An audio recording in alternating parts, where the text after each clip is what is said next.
Only connect. What a great mantra this second half of the novel promotes. I'm Roger and this is Bookshook, and today I'll be discussing the second half of Howard's End by E.M. Forster, published in 1910. So the idea is that we'll spend a month reading a book, hopefully together. I'll split the book into 2 equal halves. On the second Friday of the month, I'll share my thoughts and yours on the first half of the book, maybe make a few predictions. And when we've finished reading the book, I'll publish part 2 in a similar vein. That'll be on the last Friday of the month. We'll decide whether it's a book we'd recommend to a friend or not. Of course, you don't have to read anything at all. If you're into Audible, then you can listen to the book, or you can do neither, of course, and just join me for the ride. I'll be summarising what happens in the book just for you, but be aware there may be spoilers. You can leave a comment or start a conversation at the Bookshook YouTube channel, or send an email to bookshook@yahoo.com. I'd love to share your experiences in the next episode. Welcome to Bookshook. So this is all about the second half of Howard's End from chapter 21. The rest of the Wilcox family believe that Mr. Wilcox is marrying the, quote, artistic Margaret because Evie is going to marry Percy and won't be around to look after him. And Charles says that Margaret's always wanted Howard's End. The narrator highlights the differences between Margaret and Henry's characters, quote, connection and, quote, concentration. And will these differing ideas work for their marriage? More on that later.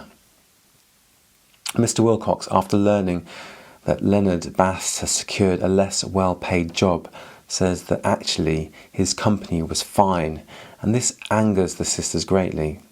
It really is here the rich playing with the lives of the poor, and there'll be more on that later.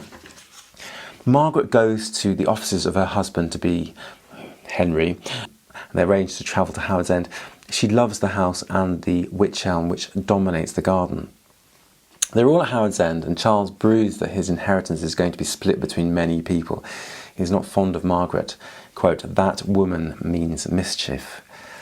And then Evie and Percy get married. Helen arrives at the wedding with 2, quote, starving Basts, and she says, quote, I've brought them, I'll stand in justice no longer, I'll show up the wretchedness that lies under this luxury, this talk of impersonal forces, this cant about God doing what we're too slack to do ourselves.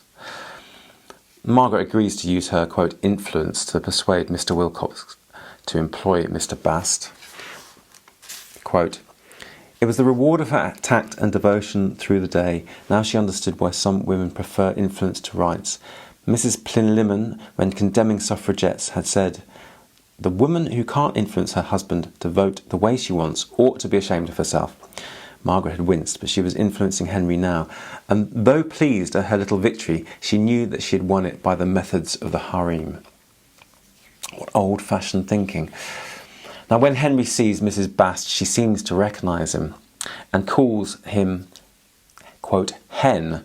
Dun dun dun. What history is there between them? Well, Jackie was his mistress 10 years ago. Mrs. Wilcox breaks off the engagement thinking he's been set up. And then Leonard feels like his dreams of books and long walks are shattered because of the necessities of money. Helen urges him to retain his romantic spirit though. Quote, if we live forever, what you say would be true, but we have to die. We have to leave life presently. Injustice and greed would be the real things if we lived forever. As it is, we must hold to other things, because death is coming. I love death, not morbidly, but because he explains. He shows me the emptiness of money. Death and money are the eternal foes, not death and life. Never mind what lies beneath death, Mr. Bast, but be sure that the poet and the musician and the tramp will be happier in it than the man who has never learned to say, quote, I am I. I in this context is, I think, quote, personal responsibility. And Helen says to Bast, quote, I believe in personal responsibility, don't you? And in personal everything. I suppose I want to say that, but the Wilcoxes are on the wrong tack, surely. Or perhaps it isn't their fault. Perhaps the little thing that says I is missing out of the middle of their heads, and then it's a waste of time to blame them. There's a nightmare of a theory that says a special race is being born which will rule the rest of us in the future just because it lacks the little things that say I. Quote, her excitement grew as she tried to cut the rope that fastened Leonard to the earth. And I'm thinking, they've got to end up together. Come on, Forster, make it happen. Margaret feels that, quote, Henry must be forgiven and made better by love. She goes on, it was not Helen's tragedy, but Mrs. Wilcox. Helen sees Tibby in Oxford and tells about Jackie and Mr. Wilcox's indiscretion. She thinks Margaret still doesn't know. And of course, Mr. Wilcox was keen that no one finds out. Helen is going to pay £5,000 in compensation to the Basts without Meg knowing, and Tibby is appalled by this. I'm thinking Tibby's quite aloof and doesn't like to get involved in personal relations. The Basts refuse the money and buy a turn in Helen's good fortune. She ends up with more money, though, through reinvestment, and Helen goes to Bavaria for reinvestments for many months. Mr. Wilcox lets their house out, which upsets Margaret. They live in London over the winter and plan to build a house in Sussex. And when Margaret visits Dolly, she says that Miss Avery gave Evie a brooch that was rejected by her. And this upsets Miss Avery a lot. Dolly tells her that Miss Avery is unpacking all Margaret and Henry's things at Howard's End. Margaret goes to Howard's End to set her straight. She picks up the key from the neighbouring farmhouse, and as she's doing this, she reflects on folklore. Quote, up the avenue, Margaret strolled slowly, stopping to watch the sky that gleamed through the upper branches of the chestnuts, or to finger the little horseshoes on their lower branches. Why is not England a great mythology? Our folklore has never advanced beyond daintiness, and the greater melodies about our countryside have all issued through the pipes of Greece. Deep and true as the native imagination can be, it seems to have failed here. It has stopped with the witches and the fairies. It cannot vivify one fraction of a summer field, or give names to half a dozen stars. England still waits for the supreme moment of her literature, for the great poet who shall voice her, or better still, for the 1,000 little poets whose voices shall pass into our common talk. That reminds me a lot of Tolkien's great ambition for his works. And she reflects on the rural farm life. Quote, here had lived an elder race to which we look back with disquietude. The country which we visit at weekends was really a home to it, and the graver sides of life, the deaths, the partings, the yearnings for love, have their deepest expression in the heart of the fields. All was not sadness. The sun was shining without. The thrush sang his 2 syllables on the budding guelder rose. Some children were playing uproariously in heaps of golden straw. It was the presence of sadness at all that surprised Margaret, and ended by giving her a feeling of completeness. In these English farms, if anywhere, one might see life steadily and see it whole, group in one vision its transitoriness and its eternal youth, connect without bitterness until all men are brothers. Now, will Miss Avery tell Meg of her rightful inheritance? I wonder. When she finally arrives at Howard's End, all her things from Wickham Place have been unpacked by Miss Avery. Meg thinks she's got confused, but Miss Avery retorts with, quote, you're living here now. So she knows about the bequest, maybe. When she is corrected by Margaret, she, quote, resigned her duties with a smile. Very intriguing. Margaret is worried that Helen is unwell, being out of the country and concerned over exposing Henry. They arrange for a rendezvous with her at Howard's End. Now, Henry deceives Margaret by attempting to see Helen on his own with the doctor, but is thwarted at the last minute. The young doctor inquires about Helen, and this really irks Margaret. Quote, she always was highly strung, pursued Henry, leaning back in the car as it shot past the church. A tendency to spiritualism and those things, though nothing serious. Musical, literary, artistic, but I should say normal. A very charming girl. Margaret's anger and terror increased every moment. How dare these men label her sister? What horrors lay ahead? What impertinences that shelter under the name of science? The pack was turning on Helen to deny her human rights. And it seemed to Margaret that all the Schlegels were threatened with her. Were they normal? What a question to ask. And it is always those who know nothing about human nature, who are bored by psychology and shocked by physiology, who ask it. However piteous her sister's state, she knew that she must be on her side. They would be mad together if the world chose to consider them so. They discover the reason for her madness. Helen is pregnant. But because this is the 1910s, it is not joyous, but, quote, a scandal. and Helen must be, quote, protected from the men, the doctor and Henry. Quote, and this is Margaret thinking, a new feeling came over her. She was fighting for women against men. She did not care about rights, but if men came into Howard's End, it should be over her body. So by protecting and trying to hide Helen from the men, she is helping to perpetuate this inequality, possibly. The men leave the women to their, quote, women's things, my words, but it is such an old-fashioned notion. And Helen says, quote, I have no right to trouble people. I cannot fit in with England as I know it. I have done something that the English never pardon. It would not be right for them to pardon it, so I must live where I am not known. Society and societal and social mores have come between them. But they come together when they reminisce on how the furniture was arranged in Wickham Place and memories of Tibby. Quote, the inner life had paid. Helen seeks an authentic experience by asking Margaret to camp out with her at Howard's End, and Henry hypocritically is sanctimonious to Margaret about Helen's pregnancy out of wedlock. He doesn't want Helen to stay, and Margaret fires at him with these cutting words, quote, you shall see the connection if it kills you, Henry. You have had a mistress, I forgave you. My sister has a lover, you drive her from the house.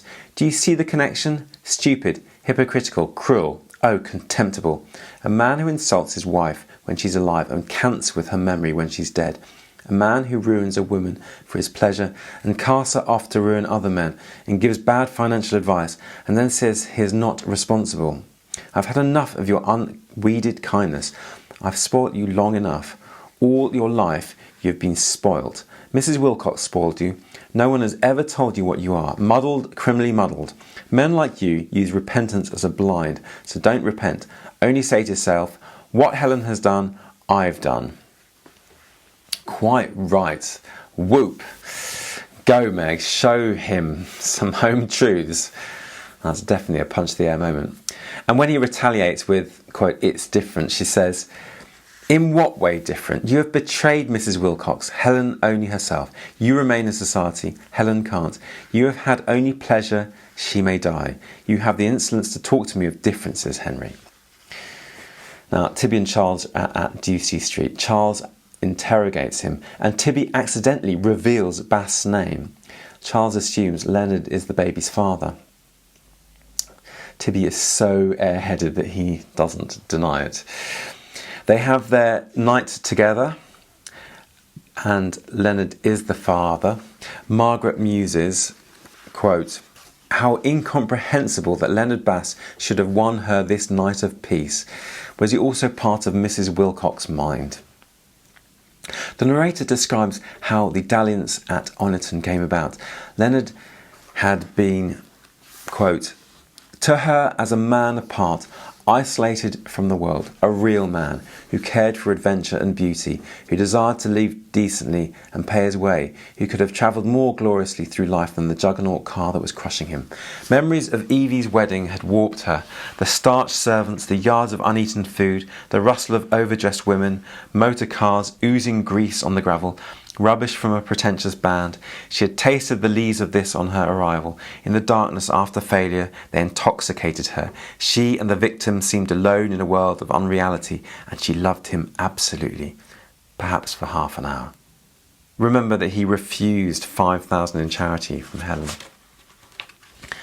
Leonard is feeling remorse. He tracks Margaret to Howard's End to tell her and appease some guilt. It is the very same day that Helen's pregnancy is discovered. He ends up at Howard's End and is killed. I'm not sure how or by whom yet. A sword was definitely involved. Perhaps it was a heart attack. And yeah, it was heart disease combined with the flat side of a sword. The inquest reports manslaughter and Charles is sentenced to 3 years in prison. Henry and Meg are reunited. He agrees to leave Howard's End to her and does mention that Mrs. Wilcox originally wanted her to have it. So Meg did end up with Howard's End in the end. The novel seeks to answer the question, quote, who will inherit England? And if Howard's End represents England, it appears it will be a mix of the classes, the materialistic upper class and the idealist upper class and the middle classes. Leonard Bast's boy is an amalgam of the middle classes and the upper classes who will inherit Howard's End ultimately. It could be argued that unfortunately it was the World War I that really brought the classes together, as we see officers and infantrymen of different sides of the class divide having to come together, having to work together. Final thoughts. It was an interesting look at class, money and culture just before the outbreak of World War I.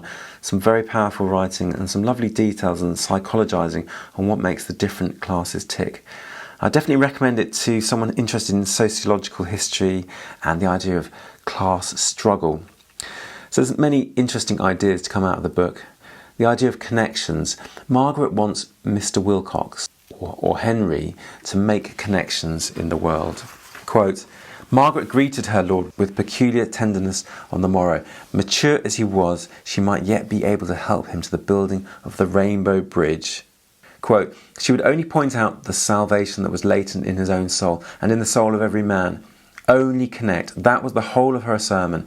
Only connect the prose and the passion, and both will be exalted, and human love will be seen at its highest. Live in fragments no longer, only connect, and the beast and the monk, robbed of the isolation that is life to either, will die. Will she help connect the Wilcoxes' asceticism with Schlegel's idealism? It seems to be a metaphor for the European crisis about to unfurl. What do you think? Concentrate is almost the opposite of connect. To concentrate, which is what Mr. Wilcox was interested in, is to really limit your bridge building. The focus is only just what you think is necessary. And there's a lovely scene where Helen, quote, connects with Milk, i.e. the milk boy, and finds out his real name is Tom. Quote, I am the milk, he says. And Margaret responds to Henry's outrage over Helen's pregnancy with, quote, in what way different? You have betrayed Mrs. Wilcox, Helen only herself. You remain in society, Helen can't. You have had only pleasure, she may die. You have the insolence to talk to me of differences, Henry. And then Margaret responds to Henry's outrage over Helen's pregnancy with, these men are you can't recognise them because you cannot connect. And then we have those interesting thoughts of Meg on Helen's pregnancy. Quote, she could not assess her trespass by any moral code. It was everything or nothing. Morality can tell us that murder is worse than stealing and group most sins in an order all must approve, but it cannot group Helen. The surer its pronouncements on this point, the surer may we be that morality is not speaking. Christ was evasive when they questioned him. It is those that cannot connect who hasten to cast the first stone. We have some interesting ideas on charity and patronage as well. Mr. Wilcox believes that no one could be personally responsible for the poor. Quote, the poor are poor and one's sorry for them, but there it is. As civilization moves forward, the shoe is bound to pinch in places, and it's absurd to pretend that anyone is responsible personally. Neither you, nor I, nor my informant, nor the man who informed him, nor the directors of the Poor Freon are to blame for this clerk's loss of salary. This is Leonard Bast. It's just the shoe pinching. No one can help it, and it might easily have been worse. He goes on. By all means, subscribe to charities, subscribe to them largely, but don't get carried away by absurd schemes of social reform. And then we also have that interesting idea of Helen seeking her authentic experiences when she wants to camp out in Howard's End during the end part of the novel.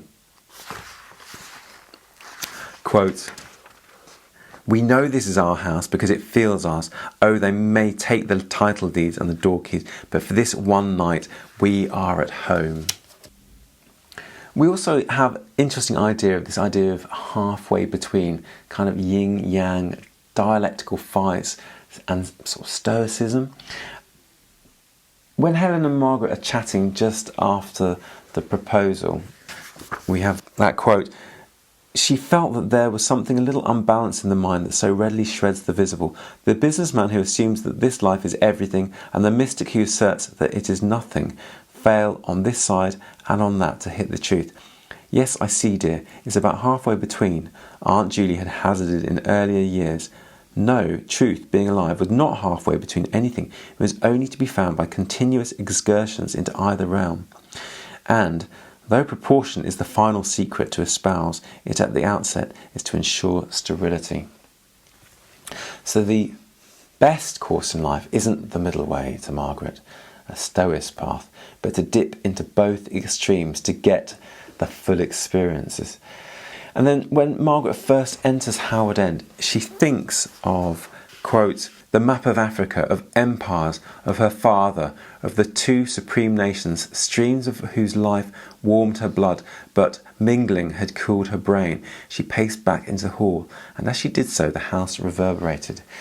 It's Forster saying here that the Stoic may have a cool brain, but to feel romance and have warm blood, you must experience, quote, the two supreme nations. What do you think? Is it the inner life or maybe the outer life? We also have this interesting idea of cliche avoiding. Have a listen to this. This is at Evie's wedding. And Forster says, quote, everything went like 1 o'clock. And there's a few times where there's a cliche that is so obvious, like everything went like clockwork, and he has to change it to everything went like 1 o'clock. Maybe 1 o'clock is a particularly fine time because it's when you have lunch and you enjoy friendship. Do you remember when Margaret said, over my body, not over my dead body? Listen to this quote. She was fighting for women against men. She did not care about rights, but if men came into Howard's End, it should be over her body.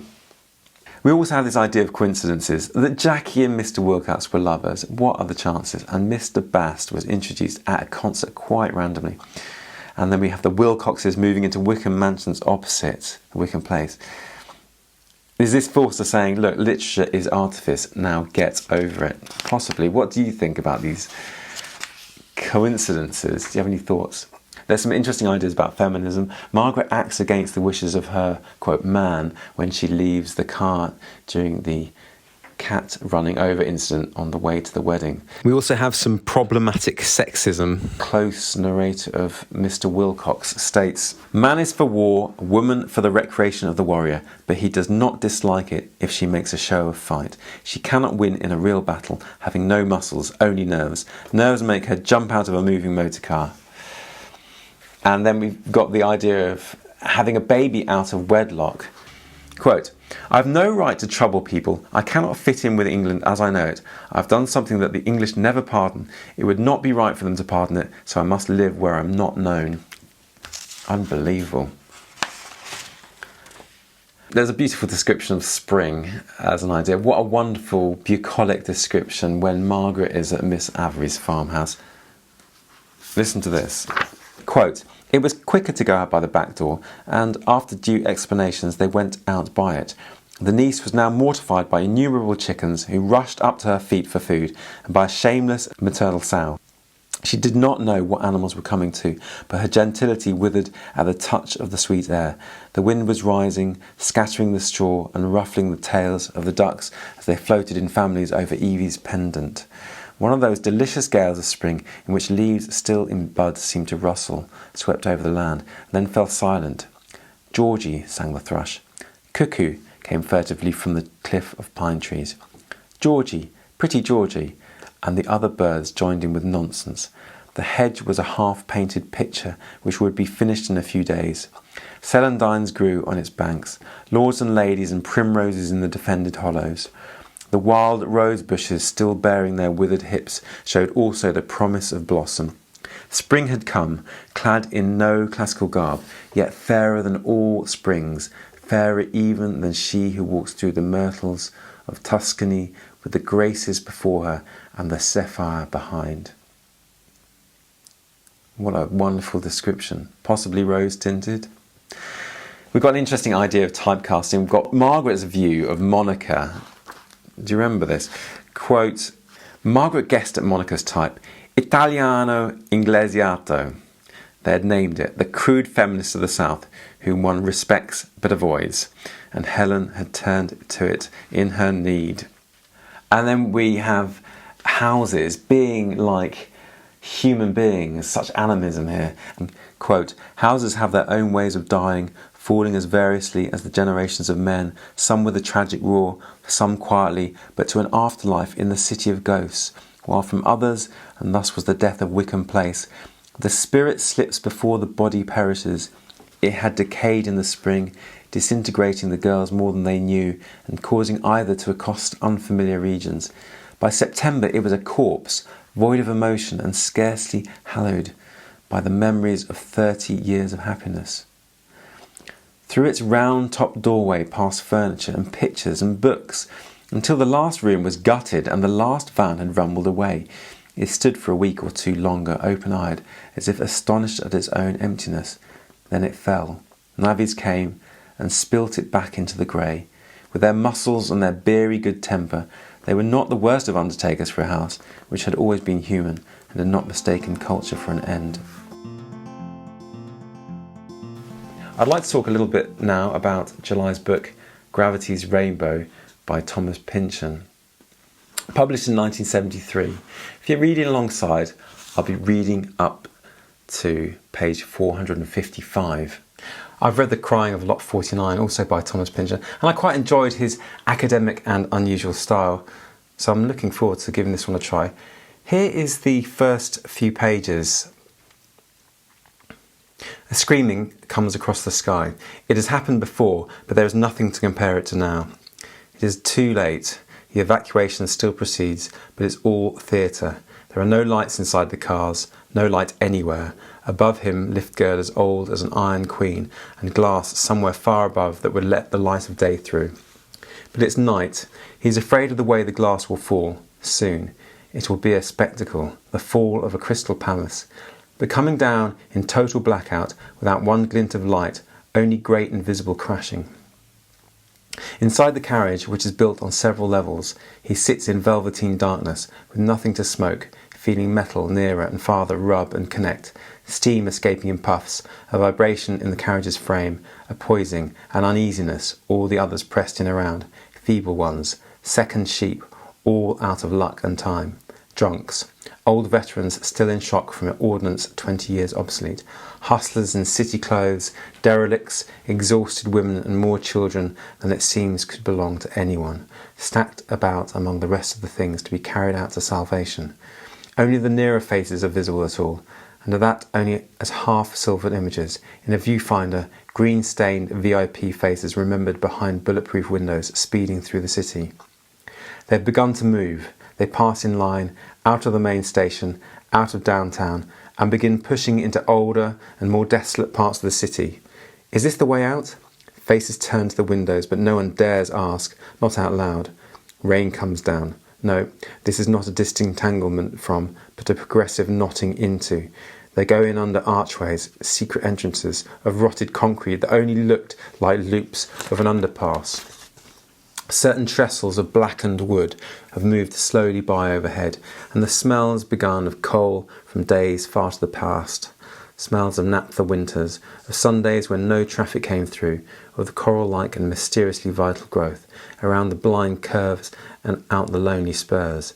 A sour smell of rolling stock absence, of maturing rust, developing through those emptying days brilliant and deep, especially at dawn, with blue shadows to seal its passage, to try to bring events to absolute zero. And it is poorer the deeper they go, ruinous secret cities of poor places whose names he has never heard. The walls break down, the roofs get fewer, and so do the chances for light.